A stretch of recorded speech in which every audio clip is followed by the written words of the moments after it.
नमस्कार दोस्तों, स्वागत है आप सभी का आपने आपके अपने परिवार स्टडी शाला 2.0 में। दोस्तों, शिक्षण कौशल के अंतर्गत आज हम लोग पढ़ने वाले हैं अधिगम अक्षमता और इससे संबंधित प्रश्नों को भी हल करेंगे जो पीछे की परीक्षाओं में आ चुके हैं। ठीक है दोस्तों, देखिए पीछे हम लोगों ने विशिष्ट बालकों के बारे में पढ़ा।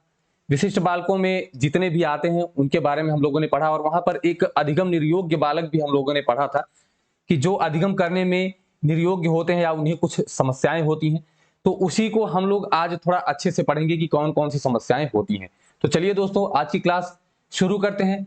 देखिए, अक्षमताएं या अधिगम निर्योग्यता क्या होती है कि किसी भी कारण से यदि बालक सीखने में अक्षम हो जाता है या सीखने में उसे कोई समस्या का सामना करना पड़ता है तो वही क्या हो जाती है, अधिगम अक्षमता हो जाती है। अब देखिए समस्या कौन-कौन सी अधिगम अक्षमताएं कौन-कौन सी हैं, जैसे dyslexia, dyspraxia, dysgraphia, dyscalculia, aphasia, ये सारी चीजें जो हैं ये अधिगम अक्षमताएं हैं। और यहाँ पर कुछ और भी अक्षमताएं रखी गई हैं जो अधिगम ना होकर के किसी अन्य क्षेत्रों से जुड़ी हुई हैं। ठीक है, जैसे ऑटिज्म है, बुलिमिया है, एडीएचडी है, ये आपका क्या होते हैं, ये आपका होता है विकासात्मक अक्षमताएं होती हैं, मतलब डेवलपमेंटल डिसऑर्डर होता है। ठीक है, जैसे डिस्थीमिया है, डिस्मॉर्फिया है, ये आपका मानसिक डिसऑर्डर होता है, मेंटल डिसऑर्डर होता है। ठीक है, इसी तरीके से जैसे ये स्मृति से संबंधित होता है, तर्क और स्मृति से संबंधित। प्रिजेरिया एक तरीके की बीमारी आप कह सकते हैं कि इसमें जल्दी वृद्धावस्था आ जाती है। तो चलिए एक एक करके जल्दी जल्दी हम लोग पढ़ते हैं और उसके बाद क्वेश्चंस को सॉल्व करते हैं। देखिए, सबसे पहले वैसे तो लोग डिसग्राफिया सबसे पहले नहीं पढ़ाते हैं। ठीक है, पहले क्या पढ़ते हैं, पहले सब लोग डिसलेक्सिया पढ़ते हैं, लेकिन डिसग्राफिया मैं पढ़ा रहा हूं, इसका मतलब आपको समझ में आ जाएगा। देखिए, डिस्ग्राफिया क्या होता है, लेखन संबंधी अक्षमता या लेखन संबंधी समस्या होती है तो क्या हो जाता है दोस्तों, डिस्ग्राफिया हो जाता है। अब देखिए लेखन संबंधी से मतलब क्या है, यदि बच्चा डी को बी लिख देता है, एम को डब्ल्यू लिखता है या वाज को सा लिखता है। देखिए लिखने की बात हो रही है, ठीक है, वाज को सा लिखता है तो क्या हो जाएगा, डिस्ग्राफिया हो जाएगा। अब यहां से देखिए ग्राफ, और जब लिखा जाता है तो उसमें ग्राफ बनाया जाता है, क्या होता है, ग्राफ बनाया जाता है। ठीक है, तो दोस्तों यहां से आप याद कर लेंगे ग्राफ जब भी बनेगा तो लिखने से संबंधित है तो वो क्या हो जाएगा, डिस्ग्राफिया, मतलब लिखने से संबंधित अक्षमता। ठीक है, डिस्ग्राफिया या अग्राफिया लिख के आता है तब भी आप यही लगाएंगे, लेखन से संबंधित अक्षमता। ठीक है, दूसरा हमारा है डिसलेक्सिया। अब देखिए डिसलेक्सिया या अलेक्सिया या केवल लेक्सिया दे दे तो आप क्या लगाएंगे, यही वाला समझेंगे। ठीक है, अब देखिए इसमें क्या होता है, इसमें होता है पठन संबंधी विकार, मतलब बच्चे को पढ़ने की अक्षमता होगी, क्या होगी, पढ़ने में समस्या होगी। कैसे, जैसे बच्चा देखिए टी पार्ट को क्या पढ़ रहा है, इस तरीके से पढ़ता है, उसको अक्षर ऐसे ही दिखाई देते हैं, क्या होता है, उसके मस्तिष्क में जो चिन्ह बनता है वो उल्टा बनता है। जैसे सा का क्या बनता है, वाज बनता है और वो पढ़ेगा वाज, क्या होगा, वाज पढ़ेगा। न्यूक्लियर का चित्र जो उसके दिमाग में बनता है वो उल्टा बनता है, उसको अनक्लियर दिखता है। ठीक है, एम कैसा दिखता है, डब्ल्यू दिखता है, बी कैसा दिखता है, डी की तरह दिखता है। ठीक है दोस्तों, तो वो क्या हो जाएगा, डिसलेक्सिया हो जाएगा। बच्चे को जब उल्टा दिखेगा तो वो उल्टा ही पढ़ेगा। ठीक है, तो वही होती है डिसलेक्सिया और वही होती है अलेक्सिया। अब देखिए यहां पर और क्या होता है कि जब बच्चा गलत पढ़ेगा तो गलत लिख भी तो सकता है। तो वही चीज हो जाती है कि यदि आपको ऑप्शन में केवल पूछता है कि पठन से संबंधित समस्या है, ठीक है, और आपको ऑप्शन में डिसलेक्सिया भी दे और डिस्ग्राफिया भी दे तो आप किस पे लगाएंगे, डिसलेक्सिया पर लगाएंगे। लेकिन यदि पूछे कि पठन और लेखन से संबंधित समस्या है तो आप कौन सी लगाएंगे, डिसलेक्सिया पर ही लगाएंगे। पठन और लेखन दोनों से संबंधित समस्या अगर आए तो आप क्या लगाएंगे, डिसलेक्सिया। आपके 69,000 की भर्ती परीक्षा में यह प्रश्न पूछा भी जा चुका है। ठीक है, आगे अभी उसको हल करेंगे, समझ गए आप। जब पठन और लेखन दोनों दे तो आप क्या लगाएंगे, डिसलेक्सिया लगाएंगे। केवल अगर केवल लेखन से संबंधित हो तो आप डिस्ग्राफिया लगाएंगे। ठीक है, तो ये चीज आप ध्यान में रखेंगे। यदि ऑप्शन में देखिए पठन लेखन दिया है, ऑप्शन में आपको ये तो मिलेगा ही मिलेगा डिसलेक्सिया, तो वहां पे आपको कंफ्यूज नहीं होना है। चलिए अगला है डिसकैलकुलिया। कैलकुलिया का मतलब क्या होता है, कैलकुलेशन, CALCULIYA या IA, देखिए इसको IA कैलकुलिया है। कैलकुलिया से क्या समझ में आता है, कैलकुलेशन, CALCULA। देखिए क्या समझ में आता है, कैलकुलेशन। कैलकुलेशन कैसे होती है, जब आप कोई गणना करते हैं तो वही तो कैलकुलेशन होता है। मतलब जब गणना करने में समस्या हो जाए। क्या हो जाए? जब गणना करने में समस्या हो जाए तो क्या करेंगे आप? डिसकैलकुलिया लगाएंगे। जैसे इसको गणितीय अक्षमता भी कह सकते हैं, गणितीय अक्षमता भी कह सकते हैं। दिशा के ज्ञान में यदि समस्या आ रही हो, ठीक है, तो भी क्या हो जाएगा दोस्तों? डिसकैलकुलिया हो जाएगा। आपको याद क्या करना है? गणितीय अक्षमता या गणितीय गणना से संबंधित अक्षमता या गणन अक्षमता पूछे तो आप क्या लगाएंगे? डिसकैलकुलिया लगा देंगे। ठीक है, चलिए अगले पर चलते हैं। चौथा है डिस्फेजिया या डिस्फेजिया, आपको लिखा मिल जाएगा डिस्फेजिया, तो इससे आप कंफ्यूज नहीं होंगे। डिस्फेजिया या डिस्फेजिया जो भी लिखा है दोनों सही है। ठीक है, इसमें क्या होता है कि इसमें बोलने से संबंधित समस्या हो जाती है। बच्चा रुक रुक कर बोलने लगता है, ठीक है, बोल नहीं पाता है। तो ये जब भी समस्या होगी तो ये कैसी हो जाएगी? ये आपकी डिस्फेजिया हो जाएगी। इसमें क्या होता है कि भाषा व संप्रेषण अधिगम की अशक्तता हो जाती है। क्या होता है? वो संप्रेषण नहीं कर पाता है ठीक से। ठीक है, मतलब देखिए, उसको उसमें अक्षमता हो जाती है कि वो बोलने में असमर्थ हो जाता है। ऐसा नहीं है कि वो बोल पाता है और बोलता नहीं है, नहीं, बोलने में ही असमर्थ हो जाता है, शुद्ध बोल ही नहीं पाता है। तो इसमें क्या हो जाएगा आपका? जब भी आपको मिले डिस्फेजिया तो वहां भाषा अशक्तता आप लगाएंगे। ठीक है, स्पीच डिसएबिलिटी लगाएंगे। तो आपका जो है डिस्फेजिया क्या हो गया या अफेजिया क्या हो गया है?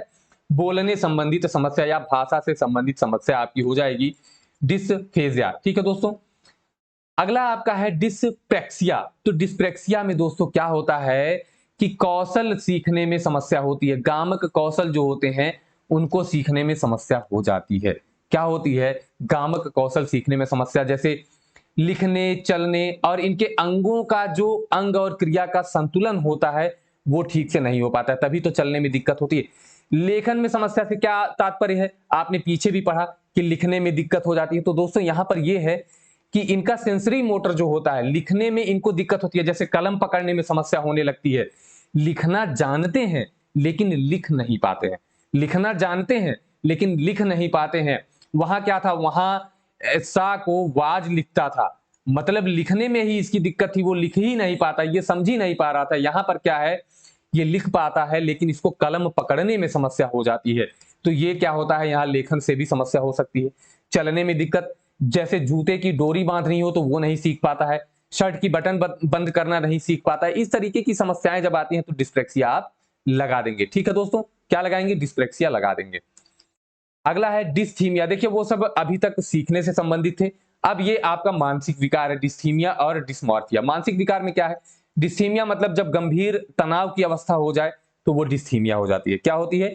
डिस्थीमिया हो जाती है। आप इसको इतना याद रखें कि तनाव की अवस्था या गंभीर तनाव की अवस्था क्या हो जाएगी? तो वो हो जाएगी आपकी डिस्थीमिया। दूसरी है डिस्मॉर्फिया। डिस्मॉर्फिया में क्या होता है दोस्तों कि व्यक्ति हमेशा भ्रम की स्थिति में होता है। जैसे आप कहीं शादी ब्याह में जाते हैं तो क्या होता है? आप बार बार आपको लगता है कि पता नहीं अच्छे दिख रहे हैं कि नहीं दिख रहे हैं, तो उसी को कंफर्म करने के लिए आप भ्रम में होते हैं, तो आप बार बार शीशे के सामने जाकर खड़े होते हैं कि हाँ अच्छे दिख रहे हैं या नहीं दिख रहे हैं।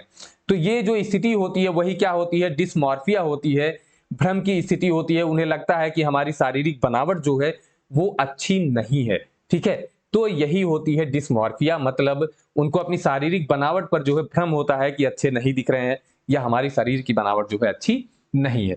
तो आप इसको तुरंत लगाएंगे। डिस्मॉर्फिया में अगर भ्रम की स्थिति मतलब शारीरिक बनावट, या आपसे प्रश्न पूछे कि बार बार शीशा देखता है तो वो कौन सी जो है उसकी समस्या होगी, तो आप मानसिक विकार है और डिस्मॉर्फिया है। ठीक है, अब देखिए दोस्तों आता है ऑटिज्म। ऑटिज्म देखिए अब परीक्षाओं में बहुत पूछा जाता है।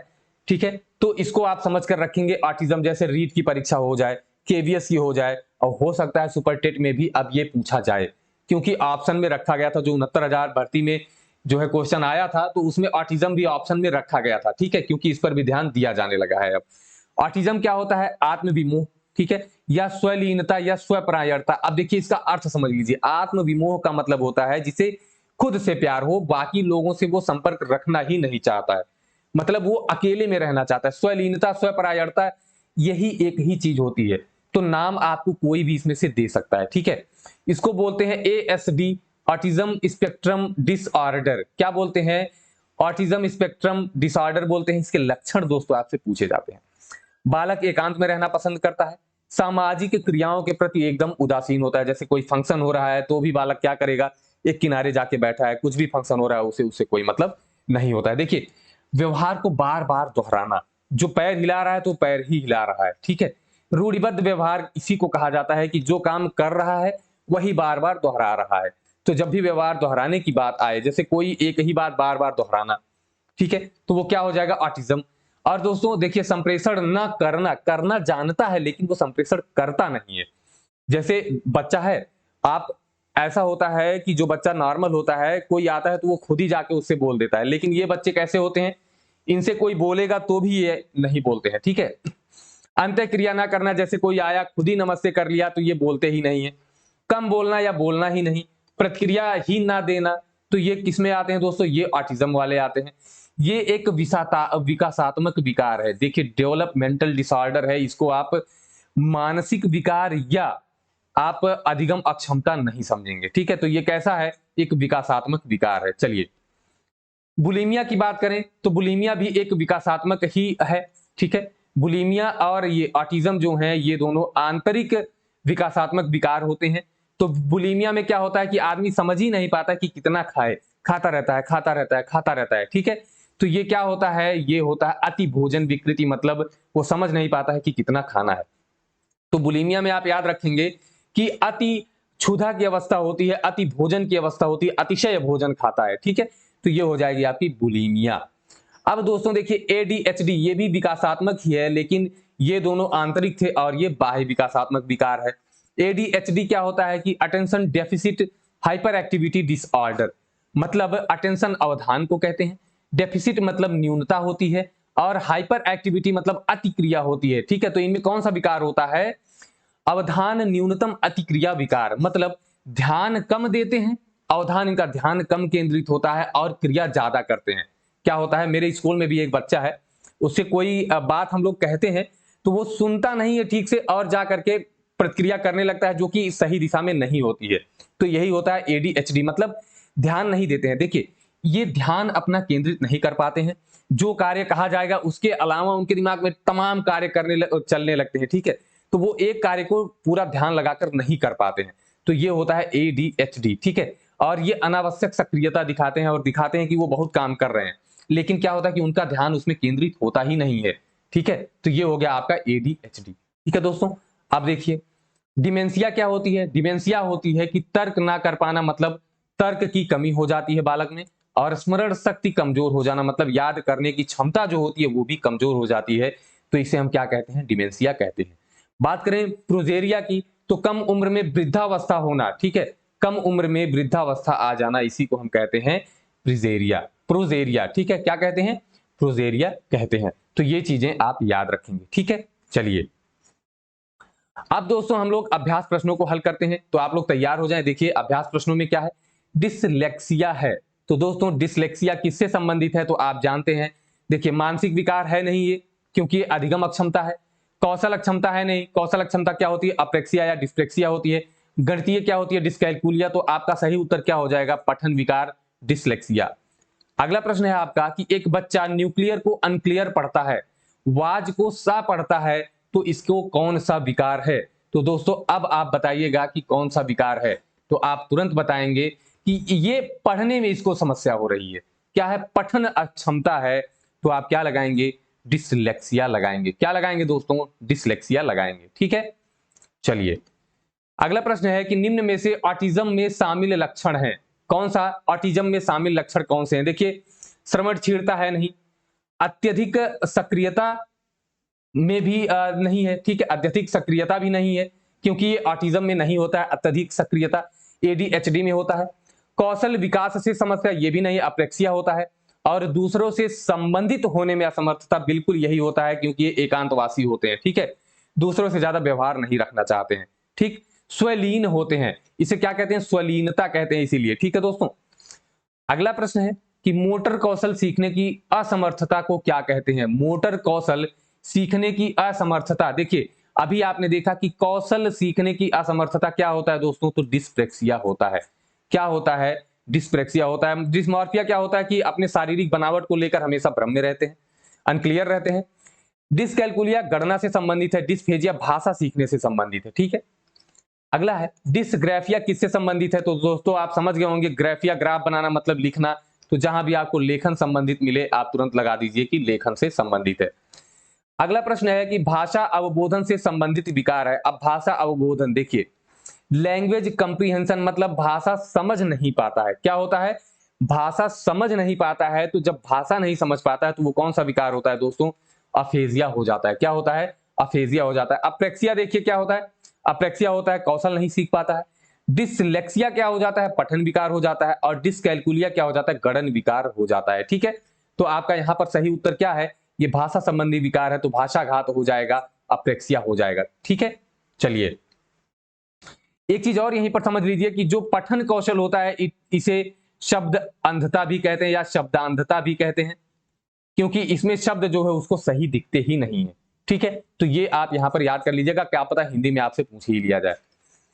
अब देखिए 7वां प्रश्न ये आपके 69,000 भर्ती परीक्षा में पूछा जा चुका है कि पढ़ने और लिखने की अक्षमता।